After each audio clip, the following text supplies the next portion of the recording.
Hi friends, అందరు ఎలా ఉన్నారు? నేనైతే గాంధీకి మీషోలో ఒక డ్రెస్ ఆర్డర్ పెట్టాను. మేమైతే పెట్టింది పర్పుల్ కలర్. అది ఇంకా నేను ఓపెన్ చేయలేదు. అది ఎలా ఉందో చూద్దాం ఒకసారి. కట్ చేయండి, ఓకేనా? పెట్టిన కలర్ అయితే పర్పుల్. సేమ్ వచ్చిందో లేదో కూడా ఇంకా తెలియదు. చూద్దాం ఎలా వచ్చిందో.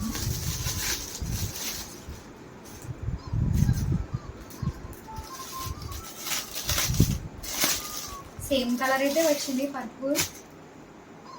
ఇది చున్నీ, లెహంగా ఉంది. చాలా షార్ట్ వచ్చింది చున్నీ అయితే. ఇది బ్లౌజు. బ్లౌజ్ అయితే బాగుంది. అది బ్యాక్ ఫ్రంట్ అనుకుంటా. బ్లౌజ్ అయితే బాగుంది. ఇదైతే లెహంగా. నేను 5 to 6 years పెట్టాను. నాకు తెలిసి తనకి ఇప్పటికే సరిపోతుంది. ఈ డ్రెస్ 5 years సరిపోతుంది. పర్లేదు, క్వాలిటీవే డ్రెస్. 525 పడింది. పర్లేదు, క్వాలిటీవే బాగుంది. డ్రెస్ బాగుంది. ఫ్రెండ్స్, ఎవరికైనా కావాలంటే లింక్ మీకు బయోలో ఇస్తాము, చూడండి. ఓకేనా? Bye friends. అయ్యో, చెప్పడం మర్చిపోయాను. ప్లీజ్ మా ఛానల్ సబ్స్క్రైబ్ చేసుకోండి, లైక్ అండ్ షేర్ చేయండి ప్లీజ్.